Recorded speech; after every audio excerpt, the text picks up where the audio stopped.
Hey guys, welcome to another episode of Amber Unfiltered. Today I wanted to talk a little bit about why I stopped watching 90 Day Fiancé, because that was like my ultimate obsession when it came to reality TV. But before I do that, don't forget to like, comment, and subscribe.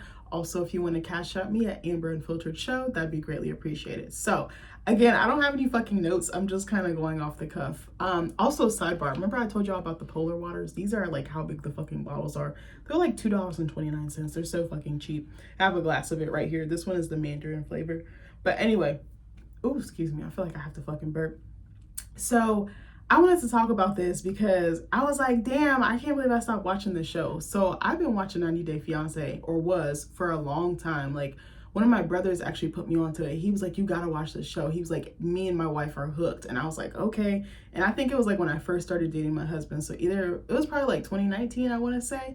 Or maybe even in was it 2018? We started dating in 2018. So it was either one of those years, like very early on, within like the first year or two. And I was like, okay, cool. And this was like when I was like driving to his like parents' house all the time, linking up. We would just like go get food, go run errands, and then we just kind of cool it in the home theater. And I watched it and I was fucking hooked. I would be screaming at the screen. I was like, what is wrong with these people? What I really loved was how diverse it was. And I hate using the word diverse because I feel like it's an overplayed word. Maybe I should go back and fix that word, or, pick a different word. But I really loved how I felt like I was traveling through my screen without having to like go to a TSA, go to an airport. I love looking at other countries. I love seeing like the culture, like the tradition, the food, the dress, the language, where, the surroundings, like the landscape. Like one place I really, really want to go is Colombia, but I think I've read that it's not super safe to go there. I was like, if I go there, I got to go with someone local that kind of knows how to guide me and stuff like that. But I think it's so beautiful. I don't know, I've always wanted to go to Africa. I've always wanted to go to like the UK, like London, like Ireland, Scotland. There's so many other places I want to go, and I'm just like, I haven't even scratched the surface. I just recently started getting more into traveling, and it's kind of on pause right now with me not working, but I want to get back into it. Like, I was like, damn, I wish I could go on a cruise. We were supposed to go on a cruise and I had to cancel it because I was like, damn, I'm not going to be able to keep up with this, and I want to make sure I can pay the priority stuff. A cruise is it's a bonus. It's a want, not a need, So anyway, I really also loved how multicultural the show was, because you had so many different cultures mixing together, and I thought that was such a beautiful thing. Me being in an interracial relationship, I definitely can identify with that. But I also loved how the drama was pretty realistic. You knew some stuff was scripted. Obviously, that's the case with a lot of reality TV, but I feel like it was more genuine. People really wanted to fight to be together, and they had genuine obstacles or challenges that were pretty believable. And it's like, this could happen to any one of us. And the love was so palpable, I feel like. And then seeing people grow, like when they first started talking or dating, and then they get engaged, they get married, and they have to like race against that clock, and just seeing them like assimilate into each other's cultures or like learn each other's cultures, that was very interesting. What I learned is that Americans are so fucking privileged. We do not give a fuck about learning about other cultures. We just go there expecting to do what we do at home. And it's like, no, baby, you can't do that shit. You get fucked up for doing that. But I don't know, one of my favorite couples, I remember still watching them to this day, was Paola and Russ, I want to say. Oh my gosh, I don't know if you guys remember them. They were such a cute couple. I know they had a little bit of issues, but it's so sweet seeing, every now and then I'll see a picture or a post or something of someone from like the earlier seasons, and it's like so sweet seeing them still together. They've like expanded their family, they've like graduated from college, like got their green card, like got a good job, opened a business. Like even another one, even though they broke up, Chantel and Pedro. Remember the family Chantel? That show was so fucking funny, but then it was just so sad because their marriage just went down the drain. But there were so many couples that I was like, I'm rooting for them. I want them to make it. And you were like on the edge of your seat, like biting your nails, like, oh my gosh, are they gonna make it? Like, what's gonna happen this week? For a long time, I did like Angela and Michael, but Angela is a fucking menace. Like, I just remember how sweet the program felt, and now it just feels like they do stuff for shock value, and they pick the craziest people on there. The formatting and editing is all crazy. I feel like they pick really creepy or like borderline perverted topics to talk about. Like, they're always talking about sex. They show stuff a little too in detail. Like, I remember, who is it? David and Sheila. I want to say they were on the season before last. They were like very recent, within the last few years. Sheila was like starting to go deaf. I think she had a hearing aid, and then David was deaf, and they would communicate using sign language. And she was like living in the like slums. Like, it was really sad. And unfortunately, she lost her mom because the house that she was living in, it was so impoverished. Like the stairs or something were like not in tip top shape. And I think her mom went to go down them and she like passed away because of it. It was really sad. And it was also very eye-opening too, I want to say, of how good we have it here. I know that there's poverty here. I'm not oblivious to that. I know that there's people struggling here. I'm very well aware of that. But I think simple stuff like running water, a roof, electricity, the pay that we get here, you know, we struggle with that here. I think it's not equitable across the board, but our pay in some ways is way better. I don't want to say way better. It eclipses what they're getting paid there. We complain about getting $15 or $16 an hour, but these guys are probably not even making $1, $2, $3, $4. That might be their week. Like, you know, it's really fucking sad, and it makes you appreciate what you have. Like, I remember, sidebar, my granddad took the whole family, it was like 10 of us, to, where did we go? The Bahamas. It was back in 2018 before I started dating Nick. And I remember our hotel even, I was like, oh my gosh, the customer service. I'm not trying to shit on Bahamians, but the customer service, just the hotel, like the amenities, the toilet looked like it was from like 1990. And it was like, it was giving spaceship. I was like, I feel like I'm about to be beamed up through the roof. Like, I don't know. Just the luxuriousness that we have over here. I was like, oh my God, it's oranges to apples. Like, I remember we went out to eat the first night as a family and I ordered nachos and it was just like some cheese sauce, which duh, but you know how like ours are like loaded. We've got like the jalapenos, we got the sour cream, like it's hooked up. It was bad. It was like less than like it was like Velveeta cheese that was like poorly melted, and she sprinkled a couple pieces of like raggedy ass meat, and I was so mad. I like lifted it up. I'm like looking for the meat. I'm like, I know I ordered meat. It was like they sprinkled like Stanley's kibbles in there, but worse than that, like something that my niece or nephew would be eating. And I was just like, okay. So I asked the lady, I'm like, can you fix this? Sis did not come back for like a good almost hour. Like it was like a good 30, 45 minutes. At that point, I said, I don't even fucking care. So I went outside. There was like little carts or whatever on the resort. And I just went to go look for some stuff to buy for my friends, like little trinkets, like bracelets and stuff like that. And then I came back and she was like, do you want anything else? And I'm like, no.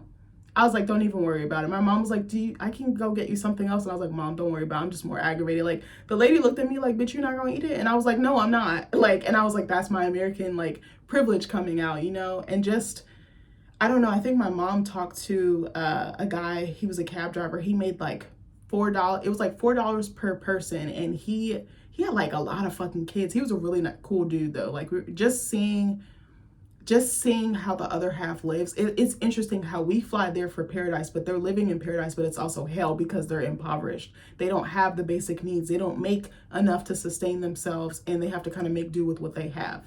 And I just thought that was so interesting. I had a couple of incidents there where like I was talking to the people that worked in the resort and just asking them like, what is their day of, you know, their quality of life like? And it was really fucking disheartening. Like I met a guy on the resort actually who worked, he was like, I think he worked at like a bar or something, you know, like the little bars they have on like around resorts.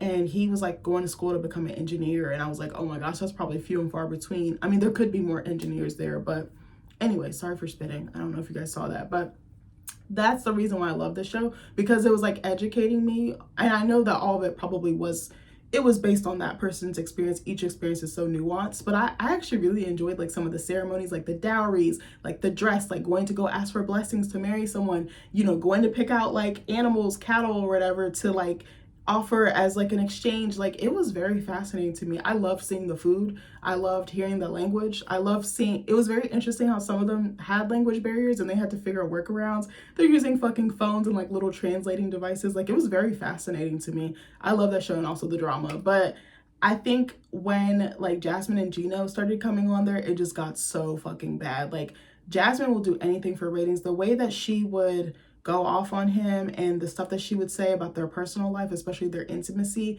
it was very disgusting because I was like, I don't need to know that. But oh, I meant to say back to David and Sheila. I'm sorry, I went on a whole fucking deep dive over here, TED Talk. But I was gonna say there was a scene where I think it was when David first got to the, was she from the Philippines? I can't remember what country she was from, so forgive me, but he had just got back from she had just went to go pick him up from the airport, or he met her, and then they went out to eat, and he was all sweaty and gross. This was so fucking nasty. I was like, David, you get the side eye from me. Like, I know you deaf, but shower, please. And they were, you know, getting spicy and having some intimate time, and you could hear like the noises and stuff. And I'm like, cut.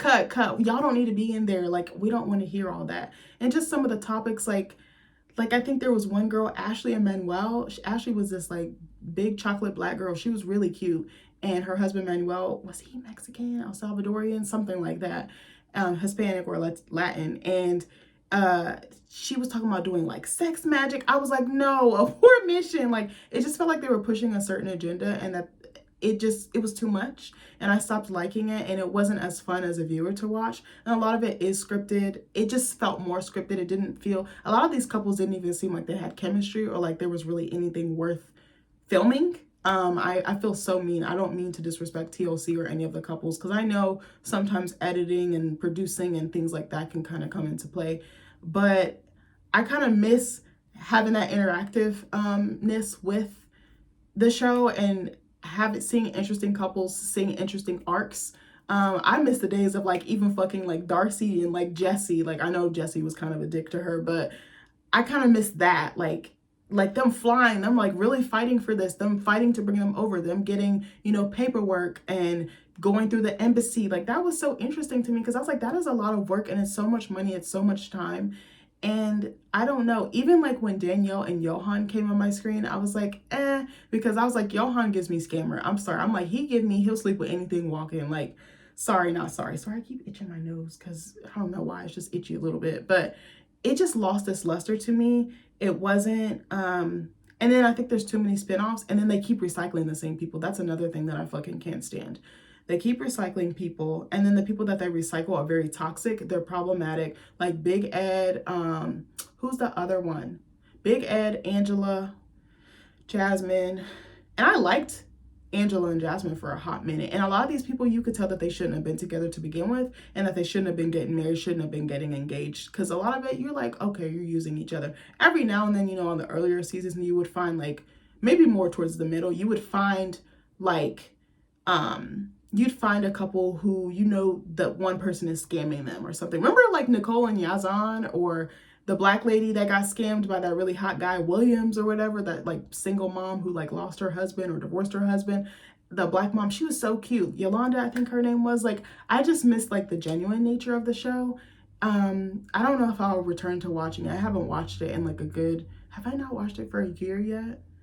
I don't freaking know, but it just, I don't know. And then, you see stuff online, stuff would leak online as the show was premiering. So then it was like, it made it less fun as a viewer to watch, because then people would start uncovering like lies from the show. And then it kind of took away from like the mystery, but also like the excitement of watching it.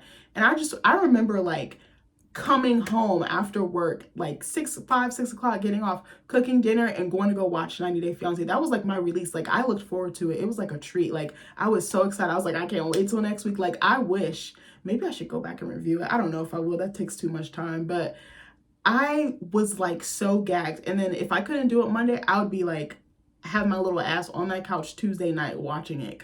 And then like, I wouldn't even always get to finish the whole episode. Sometimes it was so good, even if I couldn't finish because I had to do like homework or something, I'd like get up early before work and I'd be watching it as I'm like putting on my makeup, doing my hair. Like, I kind of miss that. I feel like reality TV has lost that element of it. Like that, like I feel addicted to it. I feel like so excited to see what's next. I'm hooked. I'm tuning in. Like, I don't know what's going on in the reality TV space. I miss so many shows, and I'm like, damn, I don't even watch as much reality TV. I'm only watching one reality TV show. If you know me, I'm usually watching 3, 4, 5 at the same time. Another one, Real Housewives of Atlanta. I didn't watch it from the beginning, but when did I start watching it? I think I watched it around the time that Portia and Kenya had their babies, like a couple years after, or just when they had just had them, because one of my friends put me onto it. Whitney, actually, the one that I'm always mentioning. Me and her both gossip about Love and Hip Hop. We love that show. But I used to watch like Black Ink Crew, 90 Day Fiancé, Real Housewives. What was the other stuff I was watching? Oh my God.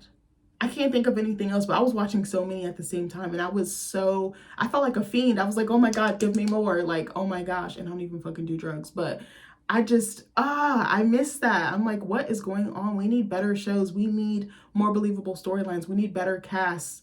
We need, I don't know what it is. I miss that. I miss that so much. I don't know. Let me know in the comments if you guys feel the same way. But I feel like there was more I need to say, but maybe that was it. I don't fucking know. But I'm probably going to turn out a lot of videos, so you're probably going to see a lot with me in this same outfit. I'm just kind of shooting off the cuff, going off what, you know, what vibe I'm feeling and what's kind of tickling my fancy. But also, don't forget, I do have a poll up that asks, you know, what topics you want me to cover. Even if you don't fill the poll out, you can always leave me a comment or something and I'll take it into consideration. But anyway, I love you guys. Hope you like this video and take care. Bye.